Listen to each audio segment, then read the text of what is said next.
Alright, so I'm going to go into this just assuming that none of you guys actually pay attention to my Twitter or Instagram, which is totally fair because, like, I'm not like other social media artists. I'm not like other YouTubers or Instagram artists. I don't, like, actually pay attention to trends like I probably should if I ever want to be successful enough to make money off this.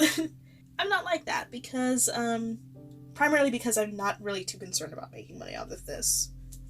This is purely for me. And, even though the social part of social media artists probably should be something I pay attention to, I don't. So, I post in those areas on I update my Twitter and my Instagram at about the same rate as I update my YouTube channel. It's great. But one bit of information that has been kind of hinted at in those areas more than here is the health issues that I have. I don't know if you've really noticed it yet at this point, but I'm breathing differently right now. And that's linked to my health issues. Before you get too concerned, as far as I'm aware, no, it's not COVID-19. Took the test for that back in April because of everything. Came back negative. But anyway, my point here is, I've been having breathing issues since end of August, beginning of April. Beginning of April, I took the COVID-19 test, and it came back negative. Since then, chest pains have been pretty consistent, and they've gotten worse within the last 2 weeks. And this all sucks. It sucks a lot. I have no words for how much frustration the situation surrounding my health has caused me. I have no way to describe the mental impact that this, combined with everything else, has put on me. It sucks. So I know what you're probably wondering now. Well, Thoria, what exactly is going on? If it's not COVID-19, but you're having breathing issues and chest pains, what's happening? Don't know for sure! Current working theory, after doing chest x-rays I should say, CT scans, heart monitoring, stress testing, and sleep studies. After doing all that, right now our current working theory is one that I'm not 100% sure is the correct one, but it's pretty much the only one that we have right now. And that current working theory is that it's my anemia and fast heart rate mixed with maybe something else that we just haven't identified. But we know that I'm anemic, that I have a fast heart rate, so that's primarily what we're trying to focus on right now. The main reason why I'm not so convinced is because I've been anemic for as long as I can remember. I know for a fact that at one point I was so anemic that I was having hair loss. I did blood work at that point in time, and it was found out that I had some type of alpha thalassemia trait, which could be that mystery thing that's actually affecting it. It could be that that's something to do with that is a bigger factor than what I'm thinking it is. Entirely possible. Don't know for sure, I just did blood work specifically for that. I just saw a hematologist specifically for that last week at the time of this recording, and I haven't heard back about that yet. Unfortunately, the doctor who did that blood workup and found that alpha thalassemia trait, that particular doctor did not actually include the full test results in my file, because that would be silly. It would be silly to put documentation of that. It would be absolutely it would just be so dumb and make no sense to put in what's considered a chronic illness and the test results that led to the diagnosis of that chronic illness. It would be so dumb to just include that, just in case. Obviously, it would just make so much more sense to put someone through another round of tests to figure that out and wait another full week. Yeah, that makes so much more sense. Can you tell I'm bitter about what that doctor didn't do? Can you? I hope you can, because I'm very bitter about it.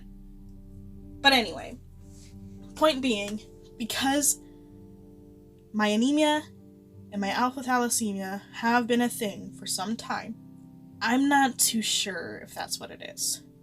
As far as my heart rate goes, again, that's been something that's been a thing for a long time. Like, to be honest, for the longest time I didn't even realize that I had a fast heart rate, that the heart rate that I had was considered fast. I literally just kind of assumed that when people would talk about the resting heart rate being between 50 to 70 beats per minute, I kind of assumed that resting meant dead asleep. Fun fact, that's not what that means. That means if you're sitting down, your heart rate should be between that range. On a good day, before any medication started for me, that was sitting at like 90 beats per minute. On a good day. Assuming that I wasn't even working and wasn't dealing with annoying customers. When I dealt with annoying customers, it would get to like 120. When dealing with annoying customers now, it gets to like 170 or 180 or so. Since all this happened.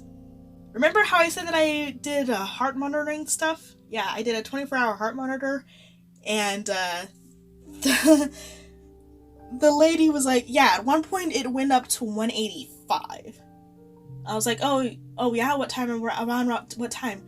Oh, that was a little bit after you put it on. I was like, oh, I was probably going up the stairs to my apartment. Seemed perfectly normal to be having a heart rate of 185 just going up the stairs to me. Not to her. She disagreed a little bit on that.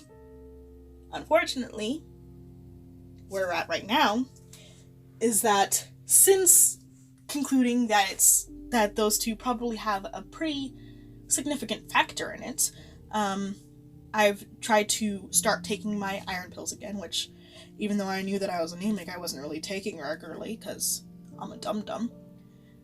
Started taking my iron pills again. Still had my iron levels drop down so low that I had to take iron infusions, and I haven't been able to find a medication yet that has really affected my heart rate the way that we needed to. So, for the last month, I've kind of just been sitting in this limbo of breathing's not really getting better, not really getting worse, but not really getting better.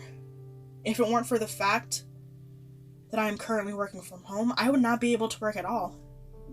But as it stands right now, on a good day, I have to cut out about 25% of my shift. On a bad day, I can't even work my shift. I've had a lot of bad days these past couple weeks. Because these past couple weeks, even though my breathing situation hasn't really changed, what has changed is the chest pains. When all of this first started happening, it started out as just the breathing issue. After a month of having the breathing issues and not really having anything that really helped, I started having chest pains, chest aches, basically. What would happen was I would start to have breathing issues after about 4 hours. Within about an hour or two after I would start having breathing issues, I would start having chest pains. It was pretty regular like that for a couple months. But a couple weeks ago, what started happening instead was I would just have chest pains. Sometimes I would just wake up with chest pains. Other times, if I started to walk around a little bit, went from my bedroom to the kitchen, or tried to clean up the house or something, before I even started having labored breathing issues, I would start to have chest pains. And they would get bad. They would go from noticeable to bad very quickly. And where I'm starting at right now, they've gotten to the point where my chest pains have been the primary reason why I have missed work more so than the breathing issue. It's not fun. Tylenol doesn't really help them much. If the chest pains are one where I just wake up with the chest pains, or they're from walking around, the Tylenol will help for a little bit. But as soon as I start talking regularly, as soon as I start to have breathing issues, they'll come back. Even if I took Tylenol just an hour ago, they'll come back. If I wait to take the Tylenol until I start to have breathing and chest pain issues, the Tylenol will either only half the pain, so lessen it by 50%, or it won't do anything, and the chest pains will still just get worse. It sucks. It sucks. These issues are honestly the primary reason at this point that I haven't really posted a lot of videos.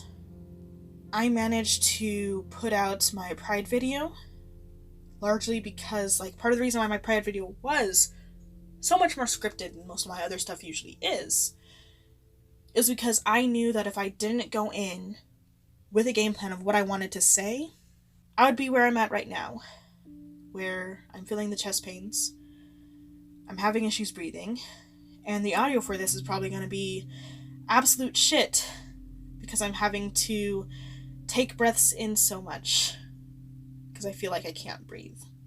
This sucks. It makes it very, very difficult for me to really do the type of videos that I personally prefer doing. It makes me very insecure about recording videos because I don't know if I can do a recording properly until I start to do the recording. Especially so because the main things that I've been interested in trying to talk about, I don't want to script. Again, this started happening around March. This started happening around the time that COVID-19 started happening.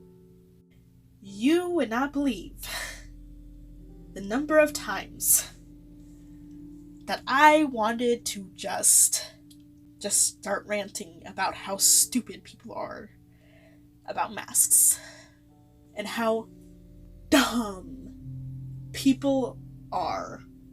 How dumb not people, but how dumb our system is, and how mind-boggling it is for me to still hear people defend a purely capitalistic economy and society when it is literally the main problem that we have unemployment rates like this right now. It is literally the driving force behind what will likely be a long-term economic issue of people dropping rapidly below the poverty line.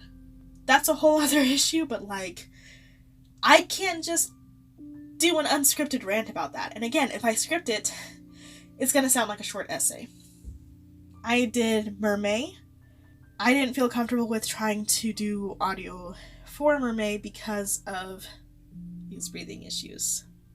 George Floyd happened. And as someone who is of mixed race, specifically half black, you would not believe how much I just wanted to rant and rave about every single damn article that I saw social media friends from the past, from the white church that I went to, posting. You have no idea how much I wanted to rant and rave and just let out the fire that was burning within me in regards to that issue. But I couldn't. For an entirely different reason, I can barely breathe. This one recording so far has gone on for about 18 minutes at this point. Gonna see how much I can cut it down, but A lot of these 18 minutes are long pauses while I stop to catch my breath. I cannot release the passion that I have in the way that I want to in regards to the injustices that we have been seeing throughout June. I can't do that with my health being what it is. So what I did instead was I wrote entire ass essays on my private social media account. I went and I reviewed the city of Minneapolis's budget, pre-approved budget and budget plan for 2020, and compared it with my own cities, and wrote an entire essay on both, basically. Well, I say entirely essay, but it's more along the lines of like a short essay. Like, you know, those national essay exams, whatever, that they did in school about pick a response, a pre-planned response for this issue and write an essay about it. That's pretty much about the content of what I did. And I did that just about every day for 2 weeks. Because I couldn't talk. Literally. But the plus side of that is, since I wrote up an essay anyway, and because honestly it is honestly bothering me at this point that I've been quiet about it on my YouTube channel, I'm gonna read you out what those essays were. I'm gonna share with you. I'm probably going to share with you a little bit what type of responses I got, what type of quote-unquote arguments I got. I honestly started off this video as something that would kind of prep you for those essay type videos, but I got sidetracked a lot. And then after getting sidetracked a lot, I started having my breathing issues come up. And so I gave up on that, on the whole rant that I wanted to make about why I felt the need to do entire essays and how dumb I think that it is that I felt like in order to be heard in that arena, I had to write entire essays. Yeah, I wanted to do that, but then I would get sidetracked a lot, and now my breathing's really bad, and at this point, this has just become a, Lindoria is sick. Poor Lindoria. Can't breathe a whole lot. That's why she's been quiet. And her chest hurts a lot. And, by the way, me trying to release the fire that's been lit within me, or relit, I should say. Me trying to relit the fire that consumes me in regards to these types of issues, probably, realistically speaking, probably hasn't helped with the chest pains. I mean, I don't want to say that it's the cause, because I literally can't do anything about caring, honestly, but like, to be honest, my chest pains starting to happen just when I wake up are lining up pretty well with the time frame from when I finally exited my dissociative state that I was placed into from that George Floyd video. Yeah. I rambled a little bit there, but like, what I'm saying here is that, yeah, that timeline of when I started posting that stuff on my social media and when I started having my chest pain issues regularly, they kind of match up. Probably, maybe, might be connected, but I can't do anything about that because shit is fucked, and my dissociation can only handle so much at one time. And right now, the only reason why I'm a functioning human being is because I consistently just feel like I'm not real and nothing is real. It's okay for me to care about this because I'm in a fictional reality. It's okay for me to be passionate about this because I'm passionate about fictional stories all the time. So, because I am very frustrated with not being able to post YouTube videos due to my fucking lungs and their inability to create oxygen, combined with the fact that I certainly have been able to post my rants elsewhere regarding these social issues, I figured I would just rip myself off and just read off the social media posts that I created and put them into YouTube videos. So yeah, I'm still around. You guys can expect some longer videos surrounding just my opinions on the social climates right now. I still plan on wrapping up my opinions with the DanPlan video, but that just boils my rage too quickly, which gets my heart pumping too quickly. And yeah, it causes issues, as you can imagine. But here's my most recent picture that I drew. You guys have an amazing week.